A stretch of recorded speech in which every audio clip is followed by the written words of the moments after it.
जय जय रघुवीर समर्थ. शुकासारिखे पूर्ण वैराग्य जाचे, वसिष्ठा परिज्ञान योगेश्वराचे. कवी वाल्मिका सारिखा मान्य ऐसा, नमस्कार माझा सद्गुरु रामदासा.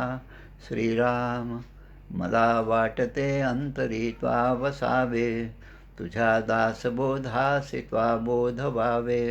अपत्यापरी पाववी प्रेमग्रासा, महाराज या सद्गुरु रामदासा.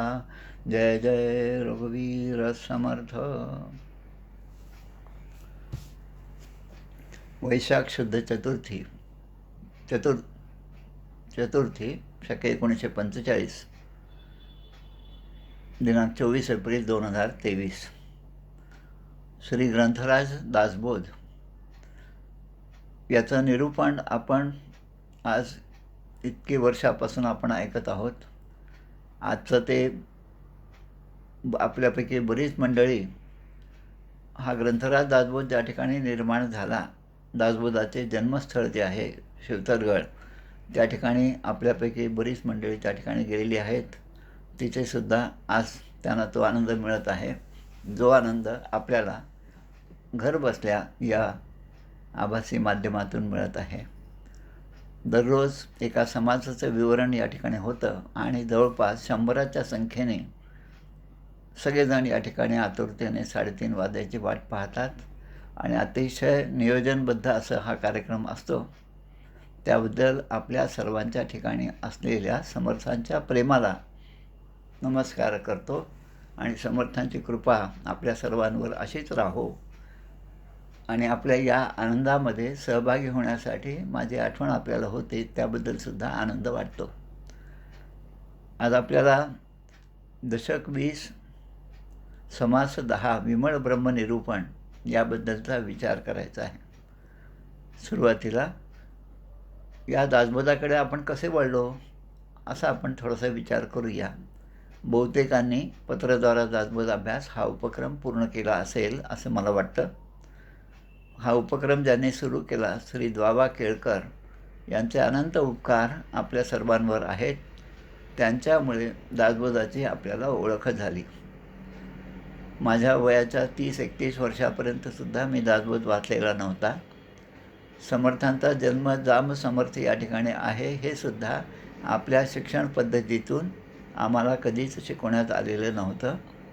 लहानपणी खेळत असताना 8वी-9वीपर्यंत जुन्या घरांच्या तुळयांवर मनाचे श्लोक लिहिलेले असायचे, ओवींचे चरण लिहिलेले असायचे, पण हे कोणाचे आहेत काय नाही त्याबद्दलची उत्सुकता नव्हती. मनामध्ये ते जाणून घ्यायची इच्छा पण नव्हती आणि तशी ती वेळ पण या जीवाला आलेली नव्हती. पण श्री द्वावा केळकर यांच्या कृपेने आज जवळपास 1981 पासून या उपक्रमाशी आम्ही जोडलेलो आहोत आणि त्यामुळे हा एक आनंद जो आहे तो खऱ्या अर्थाने मिळत आहे. ही सर्व त्यांची कृपा आहे. ते जरी नाममात्र असले तरी मुळामध्ये ही कृपा भगवंताचीच भक्तावर झालेली असते असा माझा दृढ विश्वास आहे. ज्या ज्या गोष्टी या जगामध्ये घडत असतात त्या सर्वांच्या मुळाशी कोण आहे? आपल्याला दिसायला लौकिकामध्ये कोणीतरी दिसतं की त्यांच्यामुळे आपण हा कार्यक्रमासाठी हजर राहू शकलो. हे जरी खरं असलं, लौकिकामध्ये हे जरी खरं असलं तरी आपलं पूर्वकर्म जे आहे, पूर्वपुण्य जे आहे, त्या पूर्वपुण्यामुळे आपल्याला सत्संग लाभत असतो. भवे भवे यथा श्रीमद्भागवतामध्ये असतं की पूर्वपुण्य असल्याशिवाय श्रीमद्भागवतासारख्या ग्रंथाचं श्रवणसुद्धा घडत नाही. इतकेच काय, पण सत्संगतीसुद्धा लाभत नाही. सत्संगती आहे या ठिकाणी आहे हे माहीत असतं आपल्याला आणि जाणून बुजून किंवा माहीत नसल्यामुळे माणूस त्या ठिकाणी प्रत्यक्षपणे जात नाही. या सगळ्याला आपली पूर्वकर्म हीच कारणीभूत असतात. मग आता या दोघांचा मेळ कसा बसावा, या जीवाचा उद्धार कसा व्हावा, अशी एक तळमळ बद्ध माणसाच्या ठिकाणी निर्माण होणं फार महत्त्वाचं आहे. आणि म्हणून बद्ध, मुमुक्षु, साधक आणि सिद्ध या 4 पायऱ्या अध्यात्मग्रंथामध्ये दिलेल्या आहेत. दासबोध या ग्रंथाचं वैशिष्ट्य असं आहे की या ग्रंथामध्ये इतर सगळ्या ग्रंथांचा आधार आहे. श्रीमद भागवत आहे, भगवद्गीता आहे, उत्तर गीता, पांडवगीता, रामगीता, अनेक प्रकारच्या गीता, उपनिषदे आणि भागवत या सगळ्यांचा आधार घेऊन हा ग्रंथ तयार झालेला आहे. यासाठी एक सुंदर असं पद जे आहे ते पद आपण या ठिकाणी पाहूया आणि मग आजच्या या समासाचा आपण विचार करूया. या अलौकिक अशा ग्रंथाची रचना म्हणजे त्या ओव्या ज्या आहेत त्याची रचना समर्थाने केली आणि ते समर्थ म्हणतात की समर्थ कृपेची वचने तो हा दासबोध. आणि मग हा लिहून कोणी काढला आणि कुठे काढला? शिवथरगळीमध्ये तो लिहून काढला आणि समर्थांच्या सांगण्याप्रमाणे योगीराज श्री कल्याण स्वामी यांनी हे सगळं लिखाणाचं काम केलं, ज्यांना आपण स्वामींचा कविता समुद्र अवघा कल्याण लिहित असे असं संबोधन करतो. त्यामध्ये ते म्हणतात, कारण ही आरती जी आहे ती कल्याण स्वामींनी लिहिलेली आहे दासबोधाची. त्यामध्ये शेवटच्या कडव्यामध्ये ते म्हणतात, 20 दशकींचा अनुभव जो पाहे नित्य नेम विवरिता स्वये ब्रह्मची होय. अपार पुण्यगाठी तरी श्रवण लाहे कल्याण लेखकाचे भावगर्भ हृदयी. म्हणजे या 20 दशकींचा अनुभव पाहणं फार महत्त्वाचं आहे. अनेक ग्रंथ आपण वाचले, अनेक ग्रंथांचा अभ्यास केला आणि ग्रंथ तर दूरच राहिले, पण निदान एखादी डिग्री मिळवण्यासाठी आपण जेवढे काही कष्ट केले, कॉलेजमध्ये शिकलो आणि शेवटी ते डिग्रीमध्ये आपण पास झालो, उत्तीर्ण झालो आणि आता कागदावर लिहिण्याची वेळ आली. एखाद्या ठिकाणी नोकरीनिमित्त जॉईन व्हायची वेळ आली आणि मग आपण जॉईनिंग रिपोर्ट त्या ठिकाणी देतो. हे जसं आहे तर तो रिपोर्ट लिहिताना त्यामध्ये माझ्याकडून कुठलीही चूक होणार नाही इतकी खबरदारी आपण घेतो, तरी पण अनेक चुका त्या ठिकाणी होतात. विद्या उदंडचे शिकला प्रसंगमान चुकतच गेला तरी मग ते विद्येला कोण पुसे. आणि मग ते वाचणारे आपले साहेब असतात, जे नवीन ऑफिसमध्ये आपण जातो ते आपले साहेब म्हणतात, अरे एवढे तुमच्या डिग्र्या आहेत, एवढे तुम्ही शिकलात, तरी पण तुमच्यामध्ये एवढ्या चुका कशा? असं जेव्हा म्हणतात तेव्हा आपल्या चुकांची जाणीव आपल्याला होते. त्याच पद्धतीने श्री ग्रंथराज दासबोध वाचल्यानंतर माझ्यामध्ये काय कमी आहे त्याची जाणीव समर्थ आपल्याला करून देतात आणि त्या उणीवा दूर करण्यासाठी कोणतं साधन आहे ते सुद्धा ते सांगतात. दोन्ही गोष्टी आपल्यासमोर ते स्पष्ट करून सांगतात आणि इतक्या स्पष्टपणे ते सांगतात की ऐकणाऱ्याची जशी क्षमता असेल त्याप्रमाणे त्याच्यामध्ये हळूहळू फरक होत जातो. हळूहळू फरक कसा होतो? तर आता श्रवण केल्याचे फळ क्रिया पालटे तात्काळ तुटे संशयाचे मूळ एकसरा.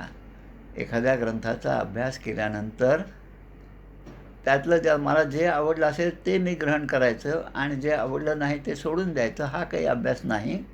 पण माझ्या वैयक्तिक उन्नतीसाठी, या जीवाच्या उन्नतीसाठी मला हे सगळं आत्मसात करता आलं पाहिजे आणि मी ते केलं पाहिजे.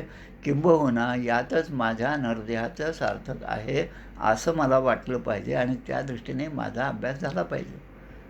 ही तळमळ माझ्या ठिकाणी निर्माण झाली म्हणजे मग त्या ठिकाणी निरूपण करणारे किंवा शाळेमध्ये जसे शिक्षक असतात ते आपल्याला उद्बोधन करतात, तसे चांगले शिक्षक आपल्याला मिळावेत. चांगल्या शिक्षकांकडून शिकलेलं ज्ञान जे आहे जसं आपल्याला आयुष्यभर ते आठवत असतं, तसाच हा ग्रंथ आहे. या ग्रंथाबद्दल काय विशेष सांगावं? प्रत्यक्ष समर्थच आपल्याशी बोलत आहेत असा आभास आपल्याला या ग्रंथाच्या वाचनामध्ये क्षणोक्षणी होत असतो आणि तो झालाच पाहिजे. नाहीतर मग काय, परित्या मापे नाही बक्षिले, धान्य उदंड मोजले परित्या मापे नाही बक्षिले. कितीतरी किलोनी धान्य मोजतो आपण, पण त्या मापाच्यामध्ये काही फरक पडतो का? ते माप जसं आहे तसंच राहतं. मग अशी पारायणं काय कामाची की ज्यामध्ये माझ्यात बदल होणार नाही. म्हणून माझ्यात बदल झाला पाहिजे. म्हणून कुठल्या ग्रंथाचा मी अभ्यास करावा असं म्हटल्यानंतर जसं या ठिकाणी म्हटले आहे, 20 दशकींचा अनुभव जो पाहे नित्यनेम विवरिता स्वये ब्रह्मची होय. म्हणजे जीवाला ब्रह्म होण्याची सोय जी आहे ती या श्री ग्रंथराज दासबोध समर्थांच्या उपदेशामध्ये, समर्थांच्या रचनांमध्ये आहे. आणि म्हणून एक सत्शिष्य असणारे श्री धेनुदास डोळे यांचं नाव आपण ऐकलं असेल. पत्रद्वारा दासबोध अभ्यास उपक्रमाचे जेव्हा कार्यक्रम होतात किंवा पूर्वी होत होते, आताची कल्पना नाही, 5-6 वर्षापासून मी काही कुठे गेलेलो नाही, पण त्यावेळेस प्रत्येक ठिकाणी दासबोधी अनन्य भाव ही जी कविता आहे ती प्रत्येक ठिकाणी म्हणल्या जात होती. खूप सुंदर असे आहे. आपल्यापैकी बऱ्याच जणांनी ऐकले पण असेल. कुठे कोणता वेद वेदांत पाहू, कुठे शास्त्र संभार शोधित जाऊ, कशाला कुणाला पुसू ब्रह्मशोध, मला दासबोधीच लाभेल बोध. खूप छान अशी रचना आहे. आजचा म्हणजे माझा जो विचार आहे याबद्दलचा बोलण्याचा किंवा प्रवचनाचा, तो थोडा वेगळ्या पद्धतीचा आहे. कारण श्री बाबा बेलसरेंनी जो अर्थ या ग्रंथाला दासबोधाचा दिला आहे, त्यामधल्या पहिले पॅरेग्राफपासून अगदी शेवटच्या शब्दांपर्यंत अनेक गोष्टी खूप चांगल्या प्रकारे त्यांनी दिलेल्या आहेत आणि प्रत्यक्ष वाचलं तर त्या बऱ्याच गोष्टी आपल्याला लक्षात येतात. पण प्रवचनाच्या माध्यमातून जेव्हा नवीन नवीन उदाहरणं येतात, तेव्हा जे आपण आत्तापर्यंत वाचलेलं आहे ते पुन्हा एकदा नव्याने समजण्याची सोय आपल्याला चांगल्या प्रकारे उपलब्ध झाली आहे. आणि त्यामध्ये हे आपलं आभासी माध्यम जे आहे, ऑनलाईन माध्यम जे आहे, ते खरोखरच खूपच चांगलं माध्यम, म्हणजे विज्ञान जे आहे, विज्ञान आणि अध्यात्म याची सांगड या ठिकाणी चांगल्या प्रकारे आपण घालत आहोत, याचासुद्धा आनंद होतो. समर्था असे मी जरी पाप खाणी, अति आदरे ऐकिली ग्रंथवाणी, जळे पापराशी मिळे ज्ञानशुद्ध, मला दासबोधीत लाभेल बोध. म्हणजे असं आहे की मला खूप भूक लागलेली आहे आणि स्वयंपाकघराची किल्ली मला दिली आणि मी ते स्वयंपाकघर उघडलं, सगळ्या गोष्टी त्या ठिकाणी आहेत, गॅस आहे, अमकं आहे, तमकं आहे, सगळं आहे.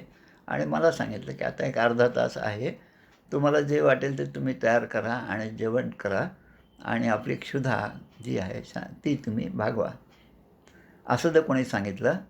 आणि त्याच क्षणी मला त्या ठिकाणी एक चांगलं वाढलेलं ताट दिसत आहे.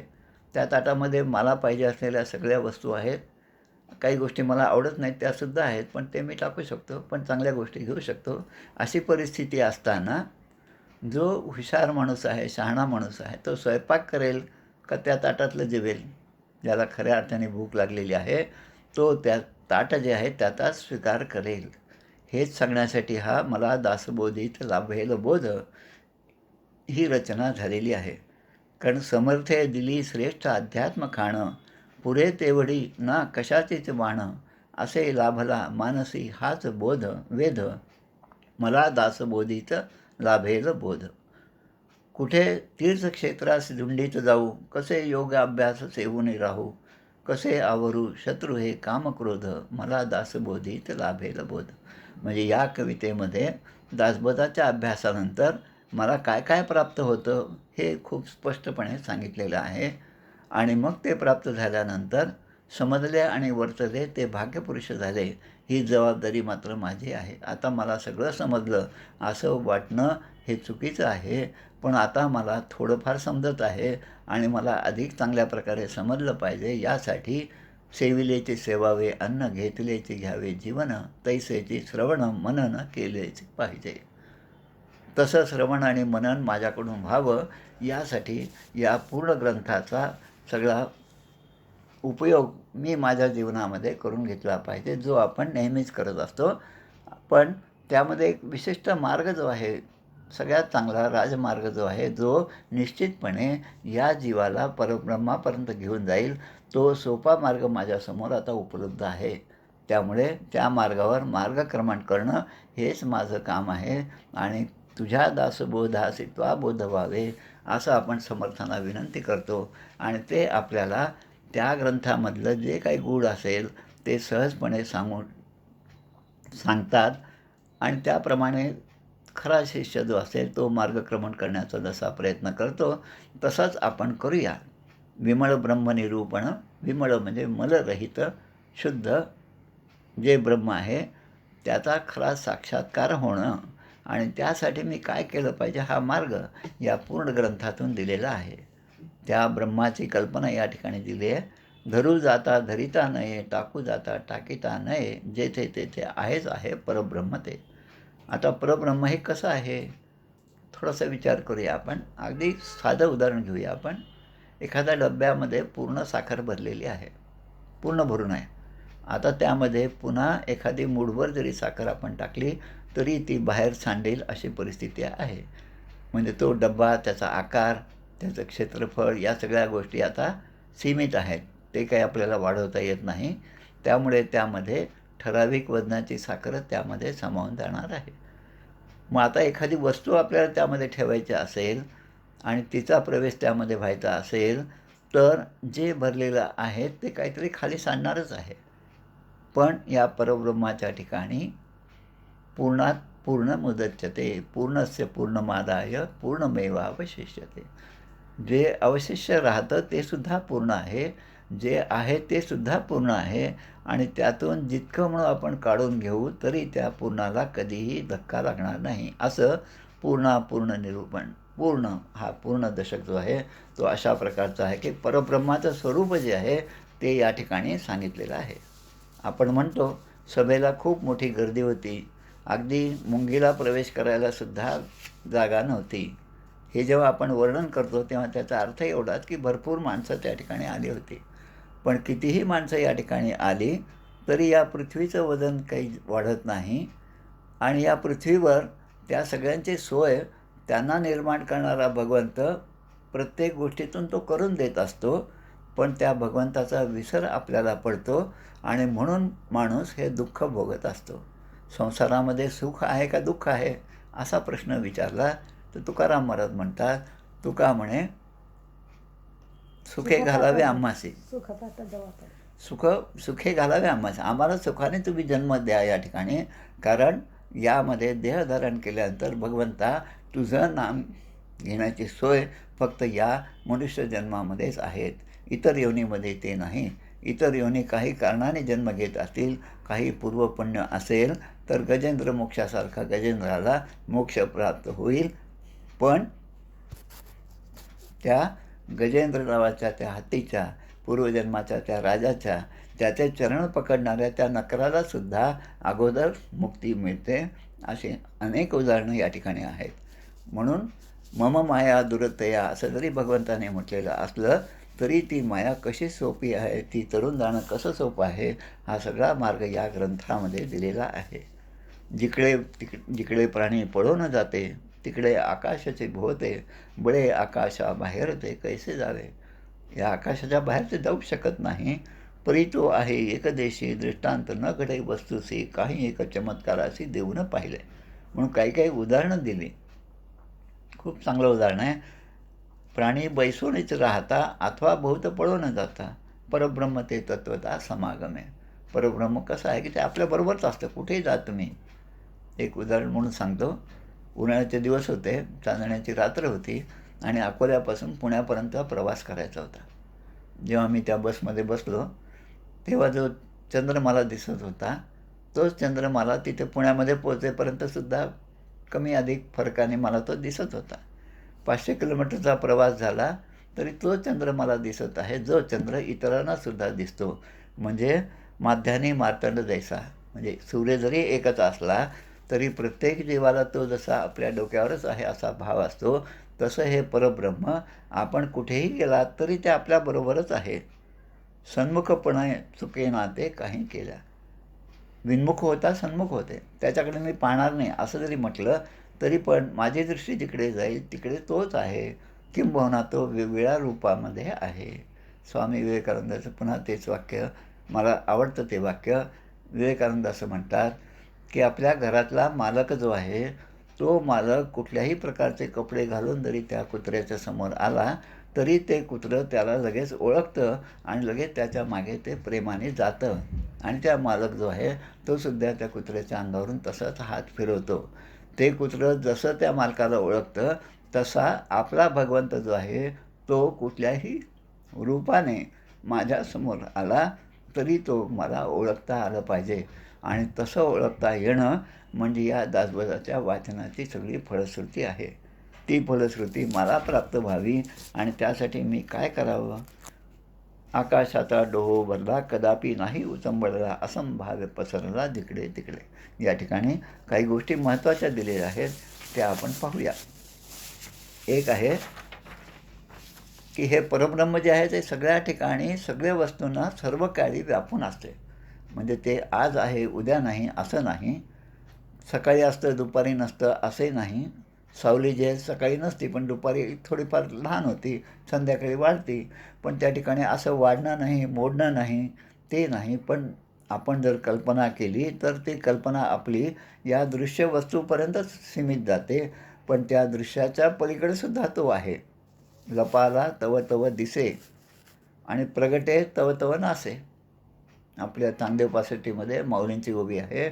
ते परब्रह्म कसं आहे, ते जेव्हा आपल्यासमोर प्रकट होतं तेव्हा त्या परब्रह्माच्या दर्शनाने आत्तापर्यंत ज्याचं दर्शन आपल्याला होत होतं ते सगळं जग आता ते नाहीसं होतं. ते सगळं असूनसुद्धा नसल्यासारखं होतं, कारण आपली दृष्टी त्या परब्रह्माच्या ठिकाणी खेळलेली आहे.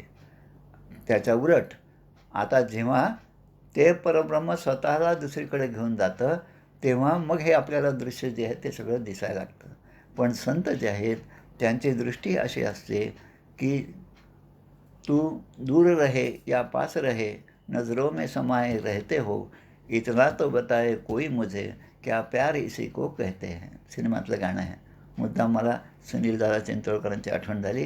ते सुद्धा अनेक प्रवचनांमध्ये सिनेमांच्या गाण्याचा सुद्धा उल्लेख करायचे आणि त्यामुळे ती दृष्टी आपल्याला सहजपणे प्राप्त होती. आपला विषय अधिक चांगल्याप्रमाणे समजण्यासाठी जर आपण एखाद्या गाण्याचा जर आपण आधार घेतला तर तो वाईट नाही, पण त्या गाण्यामध्ये न फसता त्याच्या पलीकडचं तत्त्वज्ञान जे आहे तर तत्त्वज्ञानापर्यंत आपण पोहोचलं पाहिजे, हे मात्र अगदी निश्चित आहे. पण साधू संत जे आहेत ते मात्र या परब्रह्माच्या बाबतीमध्ये ते हे सगळं जाणून असतात. आता इथे एक गोष्ट आहे, व्याप्य आणि व्यापक. उपनिषदामध्ये ईशावास्य उपनिषद आहे, त्यामध्ये म्हणलेलं आहे की हे परब्रह्म सगळीकडे व्यापून आहे आणि सगळीकडे भगवंताचा अंश आहे, भगवंतच आहे आणि त्या व्यतिरिक्त असं कोणतीच गोष्ट नाही. हे जेव्हा म्हणतो तेन त्यक्तेन भुंजितः मा कश्चित् दुःखमाप्नुयात्. म्हणजे आपण ज्या ज्या गोष्टीचा स्वीकार करतो, अगदी आपलं भोजन जरी असेल तरी त्यामध्ये सुद्धा तोच आहे जो माझ्यामध्ये ते खाण्याची शक्ती निर्माण करतो, माझ्यामध्ये भूक निर्माण करतो, माझ्यामध्ये तहान निर्माण करतो, तो सुद्धा तोच परब्रह्म आहे. अहम वैश्वानरो भूत्वा प्राणिनां देहमाश्रितः प्राणापानं समायुक्त पचाम्यन्नं चतुर्विधम. चतुर्विध प्रकारचं अन्न पचवण्याची शक्ती जी माझ्यामध्ये आहे ती माझ्यामुळे नाही, पण त्या भगवंताचा अंश माझ्यामध्ये आहे, म्हणून हे सगळं मी करू शकतो. अशा एका स्तरापर्यंत आपले विचार घेऊन द्यायचे असेल तर दासबोधासारखा दुसरा ग्रंथ नाही, अगदी स्पष्टपणे सांगायचं. आमचे श्री गोविंदगिरी महाराज हे जे आहेत त्यांचं कुठलंही प्रवचन असो त्यामधल्या 2 गोष्टी अगदी नक्की असतात. त्याचं शीर्षक कोणतंही असो त्यामध्ये एक तर ग्रंथाला दासबोधाचा उल्लेख असतो आणि दुसरा म्हणजे प्रज्ञाचक्षू श्री गुलाबराव महाराज यांचा उल्लेख असतो. हे पहा आपल्या लक्षात येईल. आणि त्याचं कारण काय की या 2 ग्रंथामध्ये जे सांगितलेलं आहे त्यांनी सगळीकडे स्पर्श केलेला आहे. ते सगळ्या या ग्रंथातलं तत्त्वज्ञान हे सगळीकडे व्यापलेलं आहे असं म्हणावं लागेल. असा हा एकदम उत्कृष्ट असा ग्रंथ आहे. संत साधू महानुभावा देव दानव मानवा ब्रह्म सकळासी विसावा विश्रांती ठाव. सगळ्या जीवमात्रांसाठी विश्रांतीचं जर ठिकाण असेल ते म्हणजे हे परब्रह्मच आहे. आणि बरोबरच आहे, कारण जे जे या ठिकाणी निर्माण होतं ते त्यापासूनच निर्माण होतं. जे जे या ठिकाणी असतं म्हणजे आहे ते सुद्धा त्याचाच अंश आहे.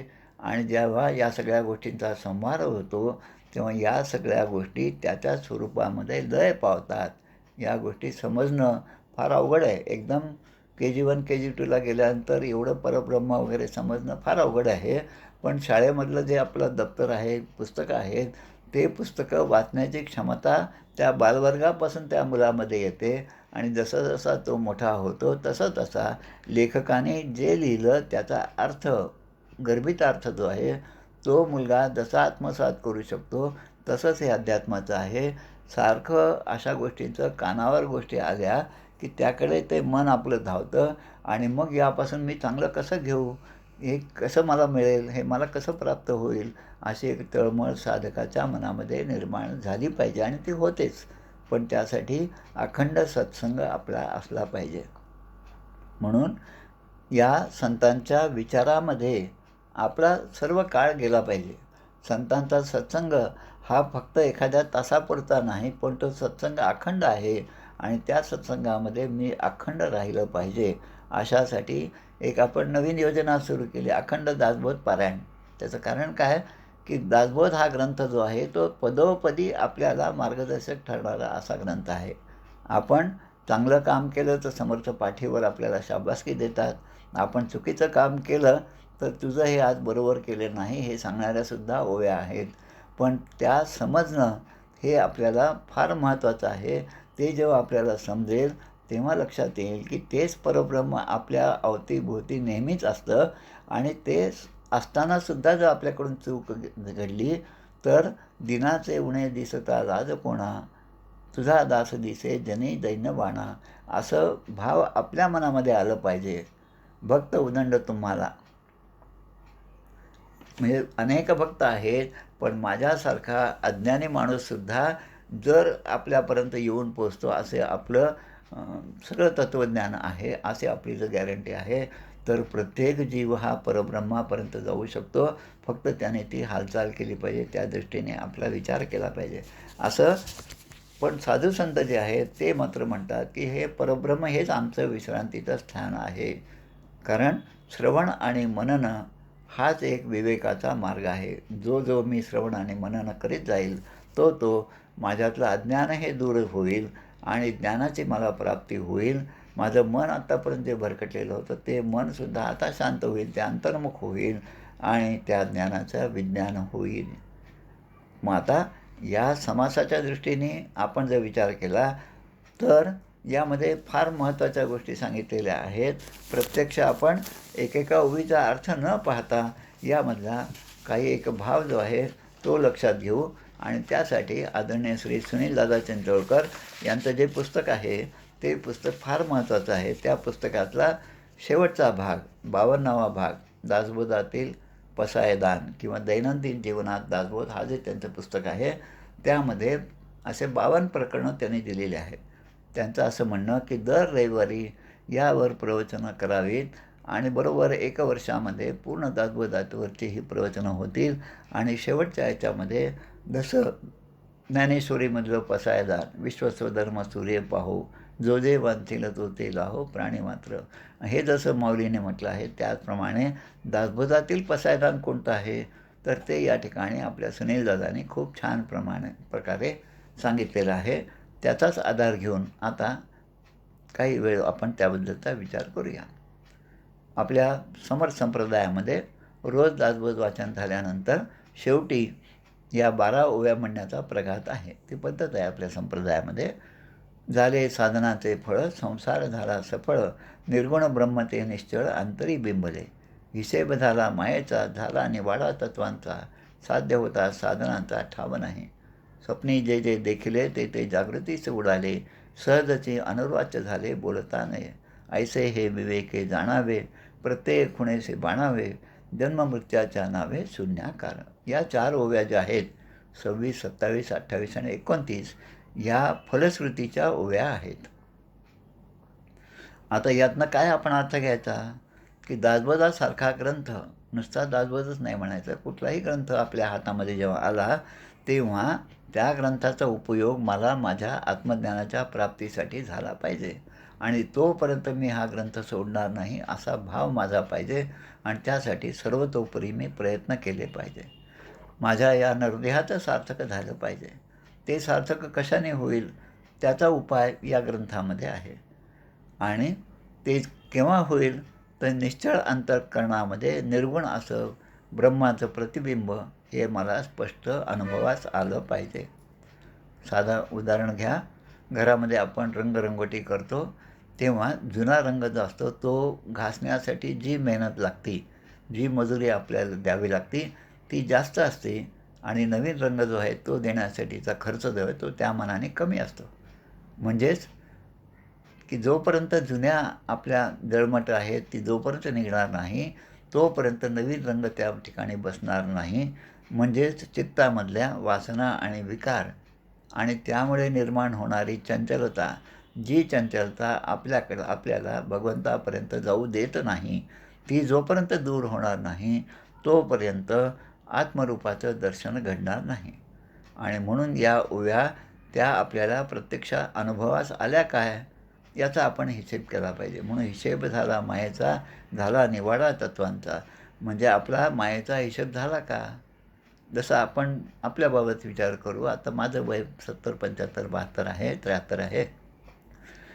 ज्या गोष्टी माझ्या नावावर होत्या त्या आता मी विकून टाकल्या. जे काय घर होतं ते पण विकून टाकलं. आता जे आहे ते फक्त मुलाच्या नावाने आहे.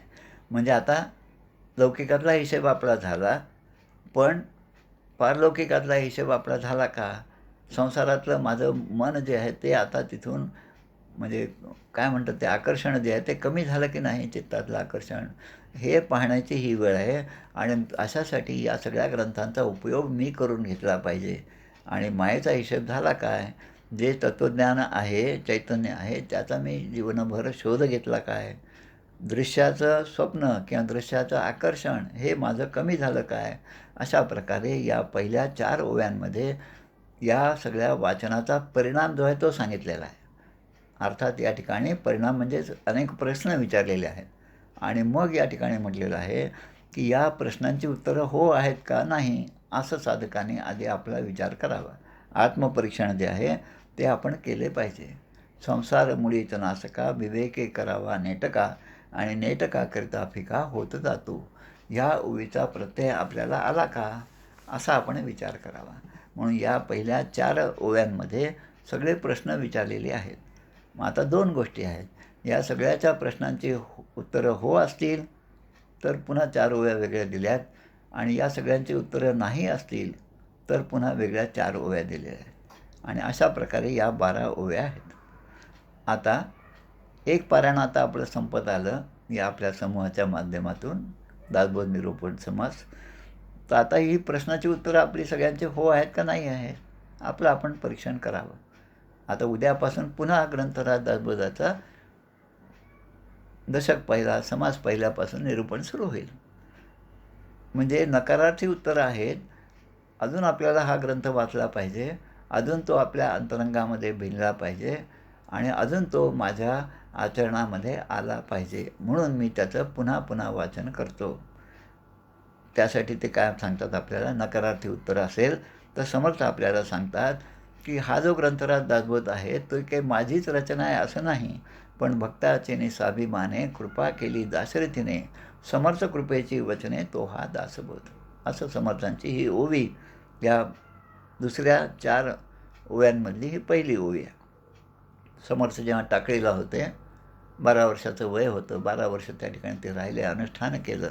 त्या अनुष्ठानाची परिणती कशी झाली तर त्या दशपंचक गावच्या कुलकर्णींचं प्रेत त्या ठिकाणी आणण्यात आलं. त्यांची पत्नी ही सती जायला तयार होती, आणि तिला असं वाटलं की हा मुलगा दिसतोय, लहान दिसतोय, पण तरी पण प्रखर वैराग्य दिसत आहे, म्हणून त्यांचा आशीर्वाद घ्यावा म्हणून ती येऊन पाया पडते. तेव्हा समर्थ डोळे मिटलेले असतात आणि ते तिला आशीर्वाद देता, अष्टपुत्रा सौभाग्यवती भव असं म्हणल्याबरोबर इतर माणसांनासुद्धा आश्चर्य वाटतं, आणि तीसुद्धा विचारते हा आशीर्वाद महाराज या जन्मीचा आहे का पुढच्या जन्मीचा, कारण आता माझे पती या ठिकाणी मृत झालेले आहेत. तेव्हा समर्थ म्हणतात की या वाणीने मी आत्तापर्यंत कधीही लौकिकाचा उच्चार केलेला नाही, त्यामुळे हे शब्द रामरायाचे आहेत, आणि त्यामुळे हा आशीर्वादसुद्धा याच जन्मात फलित होणार आहे. म्हणजे याच जन्मात पुन्हा आपल्याला पुत्ररत्न प्राप्त होणार आहे. आणि त्याप्रमाणे त्या कुलकर्णींचं प्रेत उठलेलं आहे, पुन्हा ते जिवंत झालेलं आहे. त्या दोघांचा संसार सुरू झालेला आहे, आणि त्यातलं पहिलं मूल म्हणजे उद्धव स्वामी आहे, टाकळीच्या मठाचे पहिले मठपती, समर्थांचे पहिले शिष्य, पहिला मठ, पहिला अनुग्रह जो आहे तो उद्धव गोस्वामींना प्राप्त झालेला आहे. म्हणजे याप्रमाणे भक्ताचली स्वाभिमाने कृपा केली दाशरथीने, म्हणजे माझ्यावर दाशरथी रामाने कृपा केली, आणि म्हणून समर्थ कृपेची वचने तो हा दासबोध. या ग्रंथातील प्रत्येक शब्द हा रामरायाने सांगितलेला आहे, आणि त्याप्रमाणे मी हे लिखाण केलेलं आहे. आणि मग आपल्याला सांगतात जरी आत्तापर्यंत आपल्याला ही फलश्रुती जी आहे पहिल्या 4 ओळ्यांमध्ये सांगितलेली, हिचा अनुभव आपल्याला आला नसेल तरी काही हरकत नाही. मग आता आपण काय करावं? ते 20 दशकं दासबोध, श्रवणद्वारे घेता शोध, मनन कर्त्यास विशद परमार्थ होतो. 20 दशकं दोन्हीचे समास, साधके पहावे सावकाश, विवर्ता विशेषा विशेष कळू लागे. या दोन्ही ओव्या फार महत्त्वाच्या आहेत. श्री गुरुचरित्राचे अनेक सप्ताह मी केले, जवळपास 70-80 काय जास्त झाले असतील. पण त्या प्रत्येक वेळेस त्यातल्या ज्या गोष्टी आहेत त्या मला वेगवेगळ्या रूपाने समजत गेल्या. याचं कारण काय? वाचताना असं वाटायचं, अरे हे काय आपल्याला पूर्वी कधी लक्षात नव्हतं आलं, पण यावेळेस आज विशेषत्वाने या गोष्टीकडे माझे लक्ष जात आहे. हे जे आहे, असं जे वाचन आहे, असा जो अभ्यास आहे, त्याला अभ्यास म्हणायचं की ज्यामध्ये आपल्यामध्ये प्रगती होत आहे. तसं हे दासबोध वाचल्यानंतर मनन कर्त्यास विशद परमार्थ होतो. परमार्थ काय आहे हे जर आपल्याला स्पष्टपणे समजायचं असेल तर त्याचं मनन हे झालं पाहिजे. आणि साधके पाहावे सावकाश. ग्रंथाचं वाचन करताना अत्यंत सावकाशपणे तुझ्या दासबोधासी त्वा बोध व्हावे हा भाव असावा. मी माझा सगळा अहंकार, माझ्या डिग्र्या, माझी नोकरी हे सगळं घेऊन जर हे वाचत असेल तर त्यामध्ये मला काहीही प्राप्त होणार नाही. पण सर्व सांडून शोधामधला ऐसे भगवंत बोलिला. दासबोधातलीच ओळी आहे पहा. सर्व सांडून शोधामधला ऐसे भगवंत बोलिला. पण भगवंत काय म्हणतात की माझा शब्द अमान्य केला आणि तो अमान्य केल्यामुळे हे सगळे जीव या ठिकाणी दुःख भोगत आहेत. अशा प्रकारच्या ओव्यासुद्धा याच ग्रंथामध्ये आहेत. आणि म्हणून 20 दशकं दोन्हीचे समास, साधके पाहावे सावकाश, विवर्ता विशेषा विशेष कळू लागे. आणि मग सांगतात, ग्रंथाचे करावे स्तवन, स्तवनाचे काय प्रयोजन, येथे प्रत्ययास प्रमाण कारण प्रत्यय पाहावा. एक पारायण झाले की पुन्हा दुसरं पारायण आपण केलं पाहिजे. आमचे ब्रह्मचैतन्य श्री गोंदवलेकर महाराज हे एका प्रवचनामध्ये सांगतात की मुलाला वडिलांचं पत्र आलं. मुलाने जे पत्र हातात घेतलं आणि ते वाचलं. आता ते पत्र मी वाचलं, आता मला त्या पत्राचा उपयोग नाही, ते पत्र फाडून फेकून देईल असा विचार त्या मुलाच्या मनामध्ये कधीच येत नाही. आपल्या वडिलांनी एवढ्या प्रेमाने लिहिलेलं पत्र तो मुलगा किमान 10 वेळेस वाचतो. कारण त्यामध्ये आपल्या वडिलांनी केलेला उपदेश असतो. त्याप्रमाणे त्यातून तो प्रेरणा घेतो आणि त्याप्रमाणे करण्याचा तो प्रयत्न करतो. त्याच पद्धतीने एक पारायण संपलं म्हणजे आता ते मी वाचलं असं एखाद्या कादंबरीच्या बाबतीत म्हणलं तर ठीक आहे. हरिनारायण आपटे असो की कोणी असो, जे कोणी असतील ते, त्यांची कादंबरी मी वाचली, ती पुन्हा पुन्हा वाचावी असे मला वाटली नाही असं माणूस नेहमी दुसऱ्याला सांगत असतो. अगदी योग्य आहे ते, कारण त्यामध्ये पुन्हा पुन्हा वाचण्यासारखं काही नसतं. पण रामायण आणि महाभारतासारखे ग्रंथ, दासबोधासारखा ग्रंथ, हरिपाठाचे अभंग हे मात्र पुन्हा पुन्हा वाचावे असे वाटतातच. आमच्या वेणाबाई यांच्याकडे जेव्हा समर्थ गेले होते तेव्हा समर्थाने विचारले, वेणू कशाचं वाचन करीत आहेस? तेव्हा ती म्हणते की भागवत ग्रंथाचं वाचन मी करतो. अगं पण त्यातल्या कथा तू कितीदा तरी ऐकल्या असतील, पण त्या कितीदा तरी ऐकल्या तरी मला त्या प्रत्येक वेळेस नव्याच वाटतात. आकाशात अनेक चांदणे असतात, चंद्र असतो किंवा नसतो, पण त्या आकाशाकडे पाहण्याचं माणूस सोडतो का? मी रोजच पाहतो आकाश, त्यामुळे आता मला पाहायची गरज नाही असं म्हणतो का? कितीदाही पाहिलं तरी त्याचं आकर्षण, त्याचा मोह हा तसाच राहतो. तसेच हे ग्रंथ आहेत जे साधकांनी नेहमी परिशीलन केलंच पाहिजे आणि मग त्याप्रमाणे आचरण करणं हे फार महत्त्वाचं आहे आणि ते आचरणात आणण्याचा आपण प्रयत्न केला पाहिजे. त्यालाच पारायण असं म्हणतो. पार आणि आयन असे 2 शब्द आहेत. पलीकडे जाणे म्हणजे या मायेच्या पलीकडे जाऊन तो मायापती जो आहे त्याचं दर्शन घेणे, त्याची भेट घेणे, त्याच्या चरणी लीन होणे, आत्मनिवेदन हे जे आहे ही भक्ती सगळ्यात शेवटची भक्ती आहे. दासबोधाच्या वाचनाने जन्ममृत्यू जे आहेत शून्याकार होणं म्हणजे की त्याच्या पलीकडे आपण गेलं पाहिजे. ग्रंथाची स्तुती करणं हे काही समर्थांना मान्य नाही. त्यामुळे ते म्हणतात की स्तुती नुसती करण्यापेक्षा हा ग्रंथ मी प्रत्यक्ष याचा अनुभव कसा घ्यावा याबद्दलचा तुम्ही विचार करा. म्हणजे आपलं जीवन हे दासबोधमय झालं पाहिजे.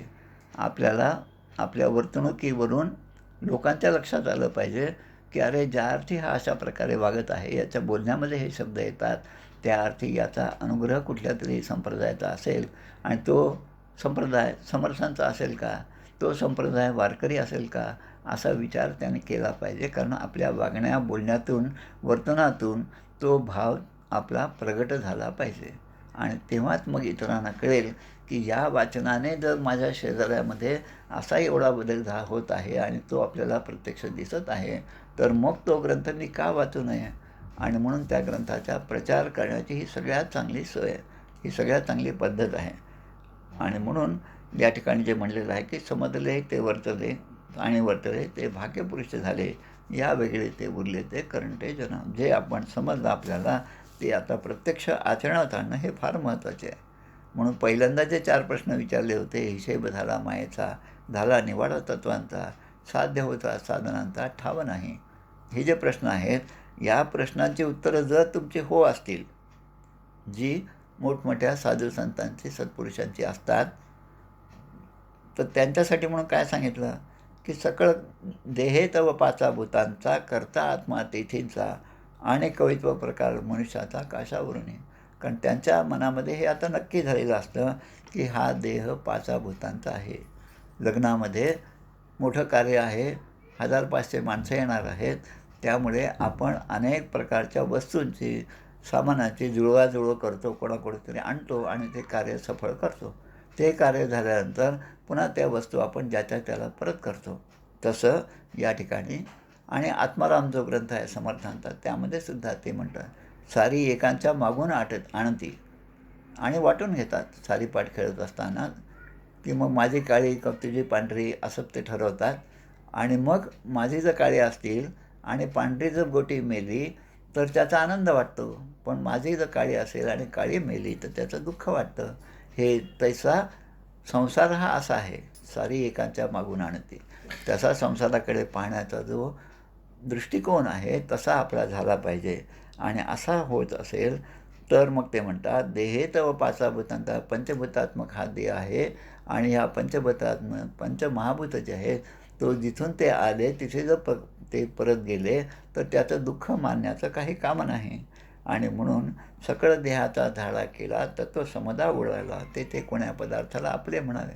आता आपलं म्हणून काय आहे, काहीच नाही. आपलं म्हणून जे माझं आहे, माझं आहे, माझं मी आणि माझी आठवण, विसरले दयाचे अंतःकरण, तो संन्यासी दाणं निरंतर. म्हणून मी माझे असं जर म्हणत गेलो तर त्यामध्ये आपल्याला धोका आहे, त्यामध्ये आपल्याला माया आहे, त्यामध्ये आपण गुरफटून जाणार आहोत. पण सकळ करणे जगदीशाचे हे जर असेल, हा भाव असेल, तर मग मी कुठल्याही प्रकारे यामध्ये अडकून राहणार नाही. सर्व प्रश्नांची उत्तरे जर हो असतील आणि त्याचे श्रेय भगवंताला द्यायचं, ते श्रेय भगवंताला देणं. कारण यस्य नाहंकृतो भावो, की अहंकृत मी केलं हा भाव ज्याच्या ठिकाणी नाही, तोच परब्रह्मपदाला प्राप्त होतो. म्हणून मला ज्ञान झाले, मी ज्ञानी झालो असा अभिमान न घेता आपण सद्गुरूचरणी नतमस्तक झालं पाहिजे. 9विधा भक्तीमध्ये प्रत्येक भक्ती सांगितली, पण शेवटची भक्ती जी आहे, बळी आत्मनिवेदनी पूर्ण झाला, विदेहीपणे दास तैसा मिळाला. तसं विदेहीपणे देह असूनसुद्धा विदेही अवस्था ही प्राप्त झाली पाहिजे. आणि ती जर नाही झाली, मनामध्ये ज्ञानाचा अभिमान असेल, षड्विकार असतील, तर मात्र जनिहित पंडित सांडित गेले, अहंता गुणे ब्रह्मराक्षस झाले, हे सुद्धा समर्थ आपल्याला सांगतात. अशा प्रकारे या पूर्ण समासाचा थोडाफार विचार आपण या ठिकाणी केला. या सगळ्यामध्ये अनेक उदाहरणं आहेत. जसं सुरुवातीला म्हटलं की येथे श्रवण केल्याचे फळं क्रिया पालटे तत्काळ. हा क्रिया पालट जो आहे तिथेच मला दासबोध समजायला लागला. याची खूण आहे, ती खूण आपल्यातला क्रियापालट आपल्या लक्षात आला पाहिजे आणि तो माझ्या लक्षात येण्यापेक्षा माझ्या शेजाऱ्यांच्या लक्षात आलं पाहिजे. त्यांच्या जेव्हा लक्षात येईल तेव्हा त्यांना समजेल की हे जे काय करत आहे ते काहीतरी चांगलं आहे आणि त्याप्रमाणे ते सुद्धा या अशा चांगल्या ग्रंथाकडे वळतील, या ग्रंथाचा असा ते अभ्यास करतील. अशा रीतीने या पूर्ण जो समास आहे तो समास अत्यंत चांगला समास आहे की जो जन्मलाच नाही ठाईचा त्याचा मृत्यू येईल काहीचा, जन्ममृत्यूचा घोट भरिला जेणे विवेक बळे. कारण विवेकाचा वापर जर केला तर जन्म आणि मृत्यू हे सुद्धा सुसह्य होतील. हे जे आहे त्यावेळेस आपण म्हणू की सकळ देहाचा झाडा केला तर तो समदा उडाला तेथे कोण्या पदार्थाला आपली म्हणत. आणि शेवटच्या ओळीमध्ये ते म्हणतात, ऐसे हे विचाराची कामे उगेच भ्रमो नये भ्रमे. भ्रम म्हणजे जे आहे ते न समजता मी दुसरंच समजलो आणि जे समजायला पाहिजे ते समजलं नाही मला, असं जेव्हा आहे तेव्हा माणसाला भ्रम होतो. अशा भ्रमामध्ये राहू नये, अशा भ्रमापासून आपण दूर राहावं आणि सगळं करणं सकळ करणे जगदीशाचे हे जर आपल्या लक्षात आलं तेव्हा मी करता म्हणसी तेणे तू कष्टी होसी, राम करता म्हणता पावसी यश कीर्ती प्रताप. आणि ते यश कीर्ती प्रताप हे सगळ्यांनी प्राप्त करून घ्यावं, ती अवस्था आपल्याला आली पाहिजे. आणि ती अवस्था येण्यासाठी की अनन्य भक्त आपण झालं पाहिजे भगवंताचे, समर्थांचे, रामरायाचे. असे जेव्हा आपण अनन्य होऊ तेव्हा अनन्याश्चिंतयन्तो माम ये जनाः पर्युपासते तेषां नित्याभियुक्तानां योगक्षेमं वहाम्यहम्. भगवंताने आपल्याला ती खात्री दिली, गॅरंटी दिली की तुझं योगक्षेम वाहण्याचं काम हे माझं आहे, तू मात्र त्या मार्गाने कधीही इकडे तिकडे जाऊ नकोस. आणि सद्गुरू तेच करतात, क्वचित घेता आडरान मार्गी लावतो तरे. जीव अत्यंत अजाण तेचे झाले सुजाण, क्वचित घेता आडरान मार्गी लावतो तरे. समर्थाने अशाच प्रकारे आपल्याला अखंड मार्गदर्शन करत राहावं आणि त्यांच्या मार्गदर्शनाप्रमाणे मी माझं कार्यक्रम जे आहे, माझं जे काही वाटचाल आहे ती माझी वाटचाल केली पाहिजे. माझ्या विचारांची वाटचाल असेल, माझ्या मनाची वाटचाल असेल, माझ्या सगळ्या अवयवांचा उपयोग मी त्यांच्यासाठीच केला पाहिजे. हे लक्षात आलं तर मग येण्याचे जन्मे येण्याचे काळे म्हणजे याच जन्मात याच काळामध्ये भगवंताचा अनुभव घेणं हे अत्यंत सोपं होणार आहे. आणि तो अनुभव निश्चितपणे आपण सर्व घेऊया असा एक विचार मांडून या ठिकाणी मी थांबतो. जय जय रघुवीर समर्थ. श्रीराम जय राम जय दादासाहेब खूपच सुंदर झाला.